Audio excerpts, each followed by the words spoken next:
Good morning. மற்றும் ஒரு மேன்மையான இந்த வேளையிலே நம்முடைய தேவனுடைய வார்த்தைகளை தியானிக்கிறதற்கு விதத்திலே இந்த சோஷியல் மீடியா மூலமாக உங்களை சந்திக்கிறேன். இப்படி தினந்தோறும் யூடியூப் மூலமாக தேவனுடைய வார்த்தைகளை அனுதின தியானத்தின் மூலமாக, அதேபோல மதியம் 3 மணிக்கு எச்சரிப்பின் செய்தி, இரவு 9 மணிக்கு பிரதித்வனி, அதுபோல நள்ளிரவு 12 மணிக்கும்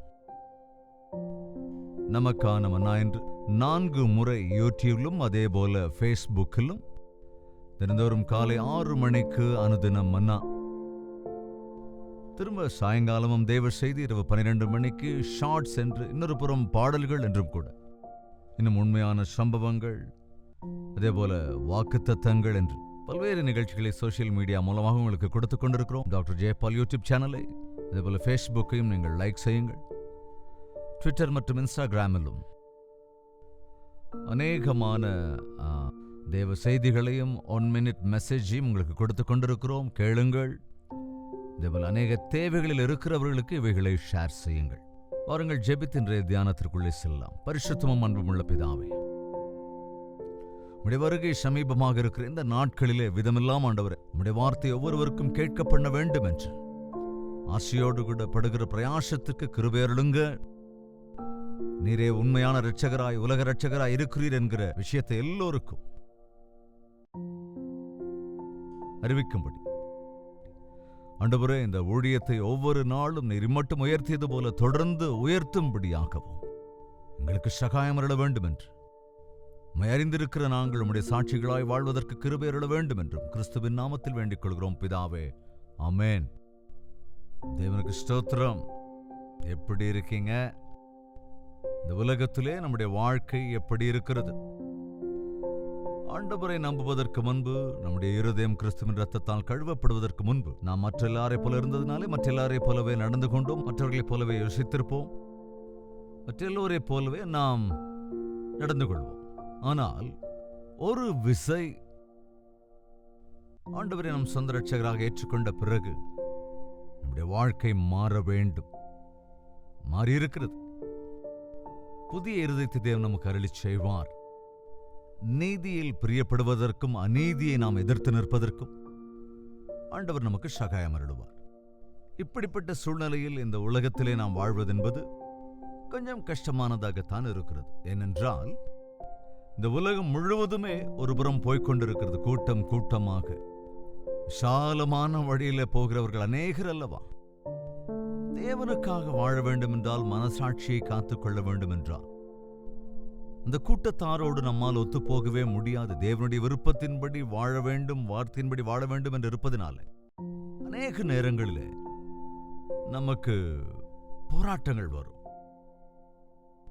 உலகத்தின் மனிதர்கள் எல்லோரும் ஒருவரை ஒருவர் ஒத்துக்கொள்ள வைப்பதற்கு, நம்ப வைப்பதற்கு, மனிதர்களுக்கு முன்பு நிராகரிக்க வேண்டும் என்று அநேக விதத்தில் முயற்சிச்சுக்கிட்டே இருப்பாங்க, இல்லையா?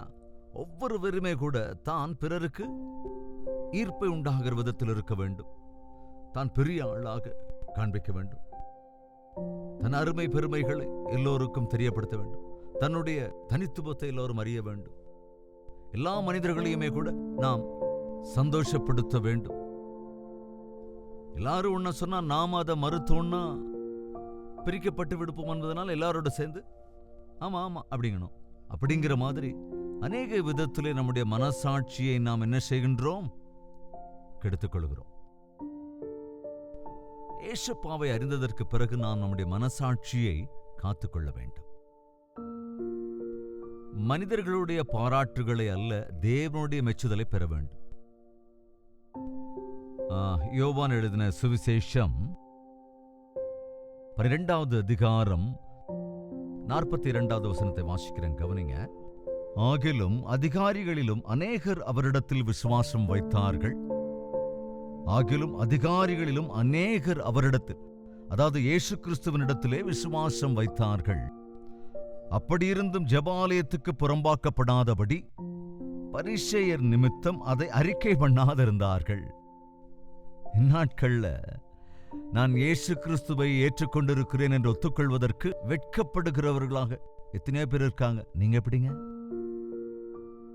என்னங்க, நான் இயேசு கிறிஸ்துவை ஏற்றுக்கொண்டிருக்கிறேன் என்றால் என்ன ஒரு மாதிரி பார்ப்பாங்களோ என்னவோ, என்னை விரட்டிடுவாங்களோ என்னவோ, என்னை வெட்கப்படுத்துவாங்களோ என்னவோ, அல்லது என்னை துன்புறுத்துவார்களோ என்னவோ, நிந்திப்பார்களோ என்னவோ என்று இன்னைக்கு நிறைய பேர் இந்த மாதிரி சின்ன சின்ன விஷயங்கள்ல இந்த நம்முடைய உண்மை தன்மையை வெளிப்படுத்தாமல் கூட்டத்தோட கூட்டமா அப்படியே ஒன்றி போயிடுறோம். காரணம், அன்னைக்கு அந்த அதிகாரிகளில் அநேகர் அவரை பிடித்துக் கொண்டு வந்தவர்களுக்கு தெரியும் அவர்தான் உண்மையான ரட்சகர் என்பது. ஆனால் எல்லாரும் முன்னாலும் அதை அறிக்கையிட்டா புறம்பாக்கப்பட்டுடுவோம் என்று பரிசேயர்களுக்கு பயந்து, மனிதர்களுக்கு பயந்ததுனால அப்படிப்பட்டவங்க அதை அறிக்கையிடவில்லை. என்னை குறித்து யார் மனிதர்களுக்கு முன்பு அறிக்கையிட வெட்கப்படுகிறார்களோ அவர்களுக்காக நான் என் பிதாவுக்கு முன்பு அறிக்கையிட வெட்கப்படுவேன் என்று ஆண்டவர் சொல்லுகிறார். இயேசு கிறிஸ்துவை இருதயத்திலே ஏற்றுக்கொண்டு வாயினால் அறிக்கை பண்ண வேண்டும் என்பதுதான் வேத வார்த்தை. நாம் கன்ஃபஸ் பண்ணும்போது, அறிக்கையிடுகிற போதுதான் அந்த வல்லமை நமக்கு விளங்கும். பயம் என்பது நம்மை பலவீனப்படுத்தும். அன்னைக்கு அநேகர் பாருங்க, இந்த அதிகாரிகளில் அநேகர் என்ன செஞ்சாங்களாம், பரிசேயர் நிமித்தம் அதை அறிக்கை பண்ணாதிருந்தார்கள். அவர்கள் தேவனால் வருகிற மகிமையிலும் மனுஷரால் வருகிற மகிமையை அதிகமாய் விரும்பினார்கள். தேவனால் வருகிற மகிமையை காட்டிலும் மனிதரால் வருகிற மகிமையை விரும்பினார்கள். நீங்களே உண்மை சொல்லுங்க, தேவனுடைய மகிமைக்கென்று வாழ வேண்டும் என்று விரும்புகிறீங்களா, இல்ல மனிதர்கள் மெச்சுகிற விதத்தில் வாழ வேண்டும் என்று விரும்புகிறீர்களா? மனிதர்கள் ஒருவேளை பாராட்டினா அவங்களே கூட சில நேரங்கள் உங்களை புறந்தள்ளிடுவாங்க. ஒரு தடவை அப்படி பாராட்டு பெறலாம், ஆனா ஒவ்வொரு தடவையும் அப்படி பாராட்டிட்டு இருக்க முடியுமா? எம்மதமும் சம்மதம் அப்படிங்கிற மாதிரி ஒவ்வொரு முறையும் எப்படி அவிசுவாசிகளோடு நாம் சேர முடியும்? அதாவது ஒரு மனிதன் ஒருவேளை பாராட்டினா அதே விஷயத்துக்காக இன்னொரு மனிதன் நம்மை புறந்தள்ளலாம். மனிதர்களுக்கு ஒவ்வொருத்தருக்கும் ஒன்னொன்னு பிரியும். எல்லாருடைய விருப்பத்தின்படி நாம வாழணும்னா நமக்குன்னு ஒரு தனித்துவம் இல்லையா? எனக்கு என்னென்னவோ சொல்றாங்க, ஃப்ரீடம் ஆஃப் ஸ்பீச்னு சொல்லுவாங்க. ஒவ்வொரு மனிதனுக்கும் அவனுக்கென்று கருத்துரிமை இருக்கிறது அப்படின்லாம் சொல்லுவாங்க. ஆனால் சட்டத்திற்கு பயந்தோ மனிதர்களுக்கு பயந்தோ சில வேளைகளிலே நாம் உள்ளதை உள்ளபடி சொல்ல முடியாமல், அது பட்டும் படாத மாதிரி பேசுறது, அந்த மாதிரி இல்லாம, அதாவது தேவனுடைய காரியத்தில் கூட நாம் இந்த மாதிரி ஒரு வேளை செஞ்சோம்னா ஆவிக்குரிய பக்தியில எப்படி நிலைநிற்க முடியும்? நாம் ஆண்டவருடைய காரியம் என்று வருகிற போது ஸ்டெடியா நிக்க கத்துக்கணுங்க. இந்த மதுபானத்தை நான் குடிக்க மாட்டேன், இந்த மாம்சத்தை நான் உண்ண மாட்டேன் என்று முகதாட்சியம் பார்க்காம சொன்னாங்க. அன்றைக்கு தானியேல் ராஜா மேல கோபப்படுவார்னா நீ வேணா என்ன பரீட்சித்து பார்த்துக்கோ, ஆனால் என் சரீரத்தை நான் தீட்டுப்படுத்திக் கொள்ள மாட்டேன். கவனிங்க, என்னை கனப்படுத்துகிறவனை நானும் கனப்படுத்துவேன் என்றாரே தானியேல் செய்து கொண்ட அந்த தீர்மானம், தேவன் ஒரு நாளிலே அவனை கனப்படுத்தினால்தான் தேசத்தில் ஒரு உச்சஸ்தானத்திற்கு அவன் வந்தான். அந்த அந்நியர்கள் காலத்தில், அந்த ராஜாக்களின் காலத்தில். இன்னைக்கு மனிதனால் நாம பயந்துகிட்டு இருக்கிறோம். கவனிங்க, மனிதனால் என்ன செய்ய முடியும்? இந்த உயிரை மாத்திரம் எடுக்கக்கூடிய மனிதர்களுக்கு பயப்பட வேண்டிய அவசியம் இல்லை. உங்கள் ஜீவனை, அதாவது உங்களுடைய ஆவி யாரிடத்தில் இருக்கிறது அவருக்கு பயப்படணுங்க. தேவனுக்கு தான் நாம பயப்படணும். இந்த உலகத்தோடு ஒத்து போகாமல் தேவனுக்கு பயப்படணும். கிறிஸ்தவம் என்ற வார்த்தைக்கே இன்னைக்கு மதிப்பில்லாம போனதுக்கு காரணம், இன்னைக்கு மற்ற எல்லாரும் எப்படி இருக்கிறாங்களோ அதே போலதான் கிறிஸ்தவர்கள் என்று சொல்லப்படுகிறவர்களும், அதாவது ஆண்டவரை விசுவாசிக்கிறோம் என்று சொல்லுகிறோம், ஆனால் எல்லா விஷயங்களிலும், எல்லா பேச்சிலும், எல்லா நடத்தையிலும் இந்த உலகத்தின் போக்கிலே தானே போய்கொண்டிருக்கிறோம். ஆண்டவர் நம்மை வேறு பிரித்திருக்கிறார். நாம் அப்படி விசேஷித்தவர்களாக இருக்க வேண்டும் என்றுதான் தேவன் விரும்புகிறார். எந்த நேரமும் மனிதர்களின் பாராட்டை பெற வேண்டும், அவர்களால் மெச்சப்பட வேண்டும் என்றால் தேவனுக்கு பிரியமானவங்களா இருக்க முடியாதுங்க. பவுல் கூட சொல்லுவான்ல, நான் மனிதர் தயவையா நாடி நிற்கின்றேன். அப்படி இருந்தால் தேவ தயவை நான் சம்பாதித்துக் கொள்ள முடியாது, ரொம்ப கஷ்டம். இயேசு கிறிஸ்து இந்த உலகத்திலே வளர்ந்த போது தேவ கிருபையிலும் மனுஷர் தயவிலும் விருத்தி அடைந்தார். ஒண்ணுதாங்க ரகசியம், மனிதர்களை சந்தோஷப்படுத்த விரும்புகிறவன் தேவனை துக்கப்படுத்துவான். தேவனை சந்தோஷப்படுத்த வேண்டும் என்று நினைக்கிறவன் கட்டாயமாக மனிதர்களையும் கூட சந்தோஷப்படுத்துகிறவனா இருப்பான். உடனே சிலர் ஒத்துக்க மாட்டாங்க. ஆனால் உண்மையின் அடிப்படையில், உன்னோடு இருக்கிற ஆண்டவருடைய துணையின் அடிப்படையில் தேவன் உன்னை கனப்படுத்துவார். ஒண்ணுதாங்க, எது எப்படி இருந்தாலும் மனிதர்களின் பாராட்டையில தேவனுடைய பாராட்டையே நான் விரும்புகிறேன். தேவனுடைய சித்தத்தின்படிதான் செய்வன், மனிதனுடைய பிரியத்தின்படி அல்ல அப்படின்னு ஒரு தீர்மானம் எடுத்துக்கோங்க. ஆனா ஒருவேளை சிலருக்கு அது முதல்ல கஷ்டமா இருந்தாலும் அதன் முடிவென்பது நன்மையாயிருக்கும். உன் பட்சத்திலே உன் தேவன் இருக்கிறார், உன்னோடு கூட சண்டை போட முடியாதுன்னு சத்துருக்கள் வந்து அன்று ஈசாக்கோடே சொன்னார்கள் அல்லவா? நீ தேவனுக்கு முன்பாக உண்மையுள்ளவனாயிருந்தால் உன்னை வெறுத்தவர்களே உன்னை தேடி வந்து உன்னிடத்துல மன்னிப்பு கேட்பாங்க, சமாதானமாக விரும்புவாங்க. ஆமாங்க, ஆண்டவரை கனப்படுத்துகிறவன் உண்மை உள்ளவன் விருத்தி அடைவான். மனுஷனை இன்னைக்கு நீ சந்தோஷப்படுத்துவ, நாளைக்கு வேற ஒன்ன கேட்பான், அடுத்த நாள் வேற ஒன்ன கேட்பான். எப்படி எல்லாத்தையும் சந்தோஷப்படுத்த முடியும்? உங்களுக்கு ஒரு சின்ன கதை இருக்கு, தெரியுமோ இல்லையா தெரியாது. ஒரு அப்பாவும் பிள்ளையும் அவங்களுடைய கழுதைய விற்கிறதுக்காக சந்தைக்கு கூட்டிட்டு போறாங்க. அப்படியே கழுதையை நடக்க வச்சு 2 பேர் நடந்து போயிட்டு இருக்கும்போது பார்த்த வழியில பார்த்து யாரோ ஒருத்தர், என்னையா ஒரு ஆளாவது கழுதை மேல ஏறி உட்கார்ந்துட்டு போலாம்லன்னாரா. ஏறி உட்கார்ந்துட்டு போக வேண்டியதானே. 2 பேருமே ஏறி உட்கார்ந்துக்கிட்டாங்க. அப்படியே கொஞ்ச தூரம் போகும்போது அவங்கள பார்த்த இன்னொருத்தர், ஏயா நீங்களே கழுதைங்க மாதிரி இருக்கீங்க, 2 பேரும் எப்படியா சுமக்கும், ஒருத்தர் இறங்கி நடந்து போலாம்ல. சரின்னு அப்பா உட்கார வச்சுட்டு மகன் இறங்கி நடந்து போறான். அப்ப அதை பார்த்து இன்னொருத்தர், யோ பெரிய மனுஷன் தானே, சின்ன பையனை நடக்க வச்சுட்டு நீ உட்கார்ந்துட்டு வர்ற அப்படின்னு கேட்டதுனால அப்பா நடந்துட்டு மகன் உட்கார வச்சாரு. ஏயோ வயசானவர் நடந்து வர்றாரு, நீ கழுத மேல உட்காந்துருக்க, வாலிபனாயா நீ? என்ன செய்யுதுன்னே புரியல. 2 பேரும் நடக்கிறதும் தப்பு, 2 பேரும் ஏறி உட்கார்ந்தா தப்பு, இன்னொருத்தர் ஏறி உட்கார்ந்தா தப்பு, அப்பா உட்கார்ந்தா மகன் உட்கார்ந்தா தப்பு. என்ன செய்யுதுன்னு புரியாம ஒரு தடியை எடுத்து அந்த நீள தடியில கழுதையோட 4 கால்களையும் கட்டி அப்படியே தலைகீழா தூக்கி சுமந்துட்டு போனாங்க. எல்லாரும் அதை பார்த்து சிரிச்சாங்களாம்.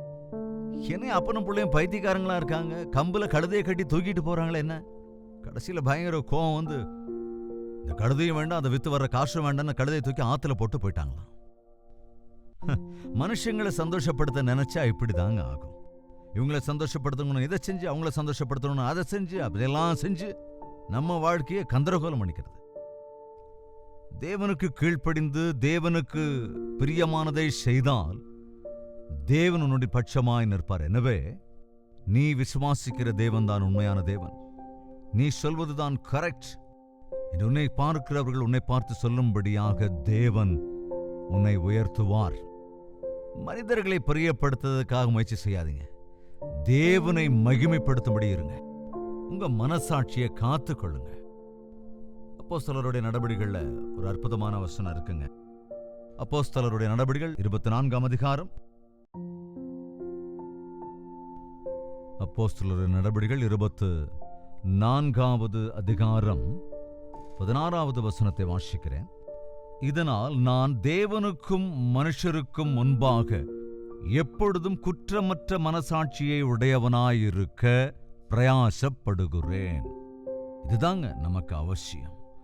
இதனால் அதாவது எப்படி இருந்தாலும் நல்லா கவனிங்க என்ன சொல்றான். நான் தேவனுக்கும் மனுஷருக்கும் முன்பாக என் மனசாட்சியை குற்றமற்றதாய் இருக்கும்படி நான் பிரயாசப்படுகிறேன், கற்றுக்கொண்டிருக்கிறேன். Practising it. என்னுடைய மனசாட்சியை மனுஷருக்கு முன்னாலையும் காத்துக்கொள்ளணும், தேவனுக்கு முன்பாகவும் காத்துக்கணும். மனிதரை சந்தோஷப்படுத்த வேண்டும் என்று தேவனை துக்கப்படுத்தக்கூடாது, தேவனை சந்தோஷப்படுத்துவதற்காக மனிதரையும் துக்கப்படுத்தக்கூடாது. தேவ கிருபையிலும் மனுஷர் தயவிலும் நான் விருத்தி அடைய வேண்டும் என்றால் நான் தேவனுக்கு பிரியமானதை செய்ய வேண்டும். இன்னையிலிருந்து நீங்க இதை கத்துக்கணுங்க. மனிதர்களையே சந்தோஷப்படுத்தணும்னு வாழ்நாள் எல்லாம் ஒருவரையும் சந்தோஷப்படுத்த முடியாம கடைசியில் புறந்தள்ளப்பட்டவங்களா இருக்கீங்களா, அல்லது தேவனுடைய சித்தத்திற்கேற்ற வாழ்க்கை வாழ்ந்து அவருக்கு பிரியமானதை செய்து அவருடைய சித்தத்தின்படி வார்த்தையின்படி செய்து தேவனாகிய கர்த்தர் உங்களுக்கு துணையாக இருப்பதனால அவரையே என்றும் நோக்கி பார்த்து உங்களை சுற்றி இருக்கிறவர்கள் உங்களுக்குள் இருக்கிற ஆண்டவரை கண்டு உங்கள் உத்தமத்தை கண்டு உங்களால் ஆண்டவரை தேடி வரும்படி உங்கள் மனசாட்சியை காத்துக்கொள்ள வேண்டும். ஜெபிக்கலாமா? பரிசுத்தமும் அன்பும் நிறைந்த பிதாவே, ஒரு விஷயங்களை கண்ணோக்கி பாருங்க அப்பா. மனிதர்களை சந்தோஷப்படுத்த வேண்டும் என்று அநேக முறை உம்மை விட்டு விலகி எங்களை ஆண்டவரை நாங்கள் கெடுத்துக்கொண்டு பக்தி வாழ்க்கையை விட்டு விலகிப் போய்க் கொண்டிருக்கை தேவனுக்கு முன்பும் மனிதர்களுக்கு முன்பும் உண்மையாக இருப்பதற்கும் நல்ல மனசாட்சியை காத்துக்கொள்வதற்கும் இது எப்படி இருந்தாலும் தேவனுக்காக மட்டும்தான் வாழ வேண்டும் என்ற நோக்கத்தோடு மனிதர்களும் உலகமும் எங்களை வெறுத்தாலும் புறந்தள்ளினாலும் தேவனுக்கு பிரியமானவர்களாயிருந்தால் எங்கள் பட்சம் ஆண்டவர் இருந்தால் எங்கள் சத்துருக்களையும் கூட நண்பர்களாக மாற்றுவீர் என்று, எங்கள் சத்துருக்களுக்கும் எங்களை ஆசீர்வாதகரமாய் மாற்றுவீர் என்று விசுவாசிக்கிறதற்கும் உண்மையை நேசிக்கிறதற்கும் உம்முடைய வார்த்தையின்படி நடந்து கொள்கிறதற்கும் சகாயமருள வேண்டும் என்று கிறிஸ்துவின் நாமத்தில் வேண்டிக் கொள்கிறோம் பிதாவே, ஆமேன். நம்முடைய கர்த்தராகிய இயேசு கிறிஸ்துவினுடைய கிருபையும் பிதாவாகிய தேவனுடைய அன்பும் பரிசுத்தாவின் அந்யோன்ய ஐக்கியமும் சந்தோஷமும் சமாதானமும் நம் அனைவரோடும் இன்றும் என்றும் சதா காலங்களிலும் தங்கி தரித்திருப்பதாக, ஆமேன். தேவனுக்கு ஸ்தோத்திரம். உங்களுடைய ஜெப தேவைகள் மற்றும் பாரங்களை 8939801234 என்ற நம்பருக்கும், அதே போல ஒருவேளை நீங்கள் வெளிநாடுகளில் இருந்தால் 9100100888 என்ற நம்பருக்கும் ஒரு டெக்ஸ்ட் அல்லது வாய்ஸ் மெசேஜ் மூலமாக கிளியராக வாட்ஸ்அப்பில் அனுப்பி தெரிவிங்கள். உங்களுக்காக நாங்கள் எப்பொழுதும் அவைகளை பரிசீலித்து ஜெபிப்பதற்கு ஆயத்தமாக இருக்கின்றோம். நீங்கள் இதுவரைக்கும் ஒருமுறை கூட அனுப்பவில்லை என்றால் உங்கள் புகைப்படத்தையும் ஆட் செய்து அனுப்புங்கள். உங்களுக்காக பிரத்யேகமாக ஜெபிக்கவும் நாங்கள் எப்பொழுதும் ஆயத்தமாக இருக்கிறோம். நீங்களும் ஜெபியுங்கள். தேவன் கட்டாயம் தம்முடைய அற்புத காரியங்களை நிகழ்த்துவார்.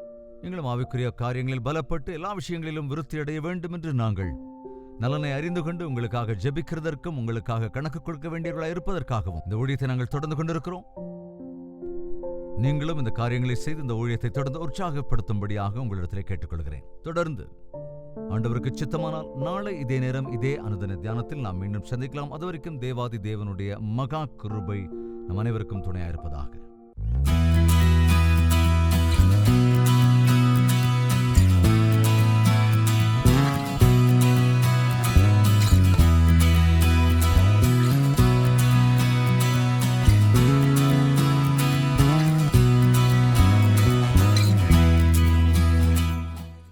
மும்பை மற்றும் மும்பையின் சுற்றுவட்டார பகுதியில் இருப்போருக்கு ஒரு நற்செய்தி.